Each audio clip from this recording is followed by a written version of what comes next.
Rajasthan high court ने लोक उत्थान संस्थान की याचिका पर राज्य के 31 वृद्धाश्रमों की जांच का आदेश दिया है। कोर्ट ने बुजुर्गों की बढ़ती संख्या और उनके सम्मानजनक जीवन के अधिकार पर चिंता जताई।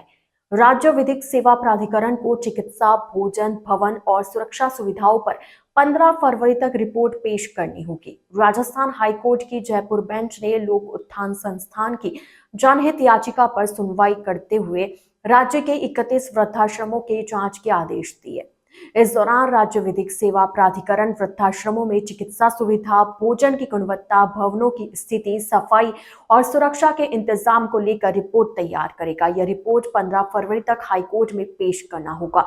उच्च न्यायालय ने सुनवाई के दौरान कहा कि 2046 तक देश में बच्चे ज्यादा बुजुर्ग होंगे। देश में बुजुर्गों की संख्या तेजी से बढ़ रही है, इसके लिए हमारा सिस्टम तैयार नहीं है। उच्च न्यायालय ने कहा कि साल 2022 में बुजुर्गों की आबादी कुल जनसंख्या का 10.5% थी, जो 2050 तक 20% हो सकती है। न्यायाधीश पुष्पेंद्र सिंह भाटी व न्यायाधीश संगीता शर्मा ने वृद्धाश्रमों की वर्तमान स्थिति को लेकर नाराजगी जताते हुए कहा कि आश्रम सिर्फ कागजी औपचारिकता नहीं हो सकते, बल्कि यहाँ रहने वाले बुजुर्गों को सम्मान के साथ जीने का हक मिलना चाहिए।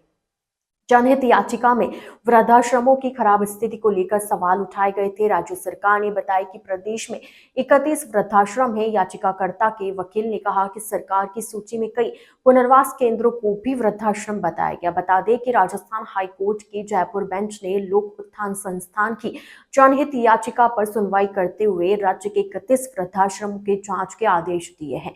इस दौरान राज्य विधिक सेवा प्राधिकरण वृद्धाश्रमों में चिकित्सा सुविधा, भोजन की गुणवत्ता, भवनों की स्थिति, सफाई और सुरक्षा के इंतजामों को लेकर रिपोर्ट तैयार करेगा। यह रिपोर्ट 15 फरवरी तक हाईकोर्ट में पेश करनी होगी। उच्च न्यायालय ने सुनवाई के दौरान कहा कि 2046 तक देश में बच्चों से ज्यादा बुजुर्ग होंगे।